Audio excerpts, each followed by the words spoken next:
Hey guys, what's up? It's the Pajama Pants Player, the best in the world. It's John Grande, live and in Living Curly here with you to wish you the happiest of happy Halloween, Halloween, Halloween. Silver Shamrocks.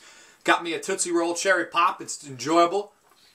It's delicious. I'm enjoying the hell out of it. And what are we doing on Halloween? Are you guys enjoying your favorite more scary stories to tell in the dark? Are you enjoying your popcorn, your candy corn, watching your favorite Halloween all-time classic films on the night of All Hallows Eve? Chilling like a villain like Bob Dylan, getting candy, laughing, carving pumpkins, enjoying the time that is Halloween night. And I know I am, and I took off from work. I'm going to be watching a bunch of Halloween movies in order. I mean, I have a little list. I have 3 or 4 movies tonight. I'm definitely going to watch my annual Halloween film, the movie I always watch on Halloween night, and that is the Texas Chainsaw Massacre, the original Texas Chainsaw Massacre. And I figured that, I don't know, that's just been my tradition for years. I think since I'm 11 years old, so this would be the 8th consecutive Halloween I am watching the Texas Chainsaw Massacre. And I'm sure I will enjoy it. I am sorry somebody is texting me at this time, and I'm also sorry if you can hear that phone ring, but it's a comedy of errors, ladies and gentlemen, or as Mr. Lee Brackett says, it's Halloween, everyone's entitled to one good scare. Which brings me to the number 6 film on my top 20 horror movie list of all time, and it is not John Carpenter's Halloween. No, it is another sequel. It is Rick Rosenthal's Halloween 2. More of the night he came home, and this movie, to me, this has always been my favorite of the Halloween movies. And before you punch, you go through the screen wanting to punch me in the face, let me, also got this Ill Fright Rags t-shirt. Before you, hit me through the screen, let me please preface this by saying that I saw this one first, and I saw this one a lot as a child. I rented this, I'll never forget it, I rented this for $1 at a Hollywood Video on VHS. I still have the VHS downstairs in my my man cave somewhere. But I upgraded to Blu-ray, as you can see. It's still not the best edition of this. I know the Scream Factory edition has features and all that good stuff, but I had to, I will double dip eventually, but I had to get in on Halloween 2 Blu-ray, period. So, I love this movie for so many goddamn reasons, and I actually...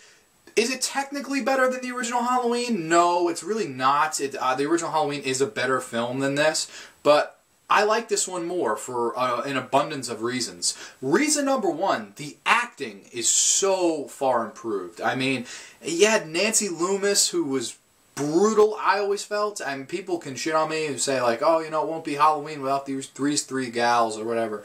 I don't know. I found Nancy Loomis to be very over the top as the Annie character, and PJ Souls is fine as like the slutty, like totally, like, but I don't know, I just found them two very fucking annoying, and I also I could never figure out why was Jamie Lee Curtis hanging out with them. Like, she was the polar opposite of them. Like, that cheerleader, slut, and the other one was pretty much a slut, and then it's like, then you just have Jamie Lee Curtis who's afraid to ask old Ben Tramer to the prom herself, and I never really got that kind of conjunction, and I always found those girls very annoying.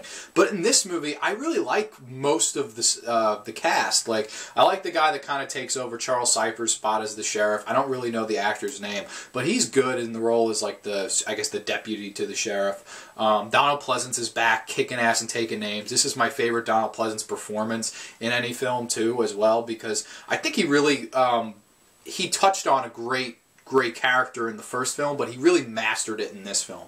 I feel like he was able to do more. I feel like he was able to kind of run around and tell more people other than the sheriff about Michael Myers and, death has come to your little town, sheriff, and all that good stuff.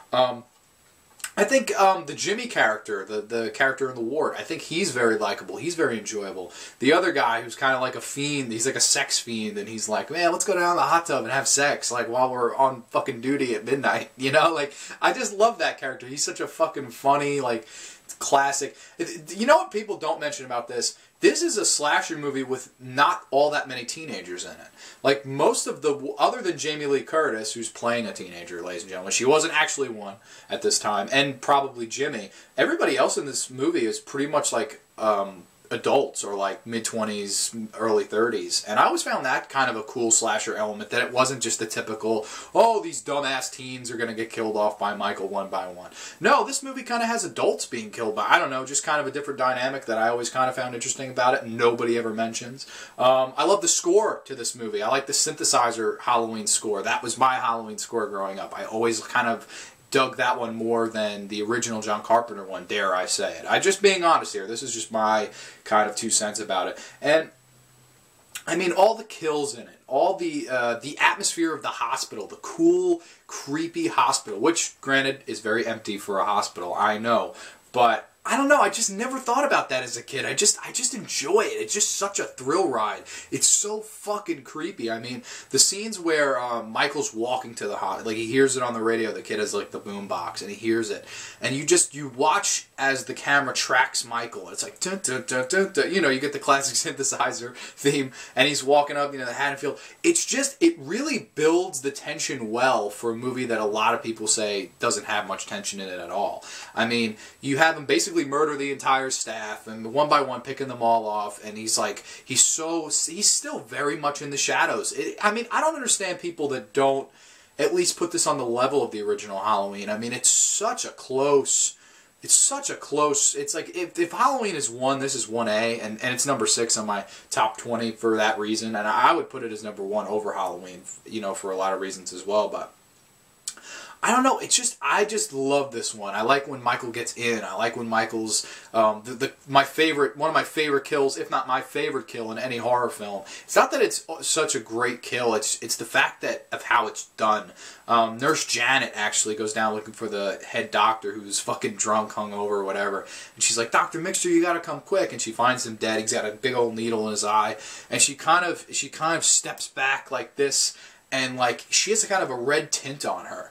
And in the back is the shadow, and you slowly see like half of Michael's face emerge into the light, and then he grabs her and stabs her in the eye with like a needle, and it's just so masterfully done. It's honestly my favorite shot. It's my favorite kill. It's my favorite everything in the Halloween series because it was just done so.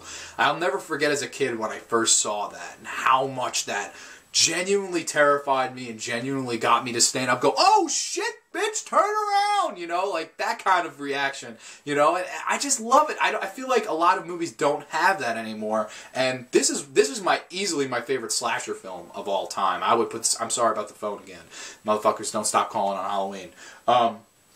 But it's such a well-done slasher film. And people say, oh, it's too violent. Oh, it goes away from the roots of the original. It's not as good. It's not... You know what? Listen, like, if that's the case, then I respect your opinion. And if somebody says, like, Halloween is a better movie than this, I really can't argue with them because it probably is in all rights. You know, John Carpenter's a little bit better of a filmmaker than Rick Rosenthal. But I don't know. I just really enjoy the climax of this one.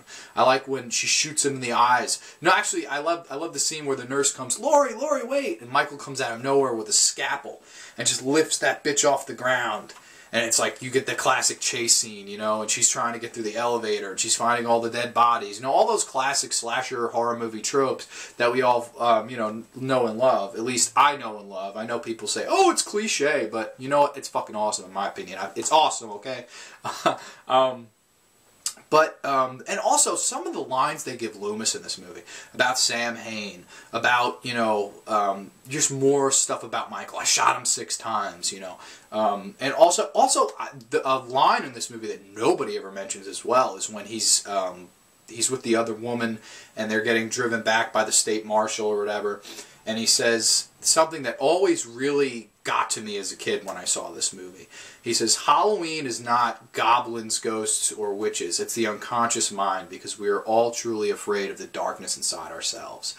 And that quote is one of my favorite horror quotes of all time. And it's also a quote that nobody ever mentions. I mean, you've heard, you know, all the ones in the, you know, like I said before, Death Has Come to Your Little Town, Sheriff, in the original film. And the classic, he had the blackest eyes, the devil's eyes, that whole speech. And those are great too. But I don't know, like that, it's the unconscious mind, because we're all afraid of the darkness inside ourselves. And he hits the nail on the head with that one. I really do believe that that's what Michael kind of is. He is the unconscious mind. He is the darkness inside ourselves. He is the shape. He is the shadow. You know, he is behind you when you don't think they're when you feel somebody behind you, but maybe they're not there. And it's just, I love the Michael Myers mythos, and I love the whole, you know, Sam Loomis kind of building the character up. And I love the climax again in this movie, where they kind of corner Michael in this room, and he stabs Loomis, and then Laurie's, "Michael, stop!" and she blows him in the eyes, which is this iconic image here of Michael just kind of grabbing, and his eyes are bleeding, and he just starts swinging for the fences to try to kill Laurie, and they kind of outsmart him and blow the shit up, blow the whole room up, and then Michael's still coming after, and he just kind of drops to his knees and presumably dies. I know he didn't, but I guess this movie wrote him off to die. And then you get the classic Mr. Sandman theme at the end, which actually was a staple trope, and it actually carried on even to Halloween H2O for Michael Myers. A really cool, weird song. You wouldn't think it would work. It's almost like Tiptoe Through the Tulips and Insidious. It's like, that's not a creepy song. Holy shit, James Wan made it creepy. Same thing here with Rick Rosenthal. Rick Rosenthal made Mr. Sandman creepy. He made it synonymous with the Michael Myers character. And for me, this movie's perfect. I wouldn't change a thing about it. I always enjoy it. I always watch it around this time of the year. And I honestly do believe it's better than the original Halloween. I mean, throw your shit at me, comments, dislike it, whatever. I just try to just give my 2 cents. It's honestly probably because I've seen it first, and to me, it almost is the original in that way, because I originally saw this one first.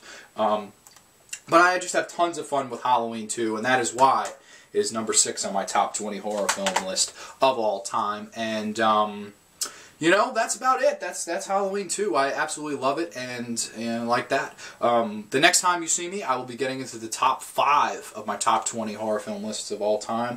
This list has actually been going over a year now. I believe as of tomorrow, it will be a 1-year anniversary to when I started this list, which I find very crazy. But in other words, I mean, or I guess in retrospect, I hope you all have a beautiful Halloween day, Halloween night, whatever you're doing. If you're stuck at work, I'm really sorry, because I took off that shit. I didn't want to work at all today. But please comment below. Let me know what you do on Halloween, your traditions, your feelings on Halloween 2. Am I crazy? Is the first one better?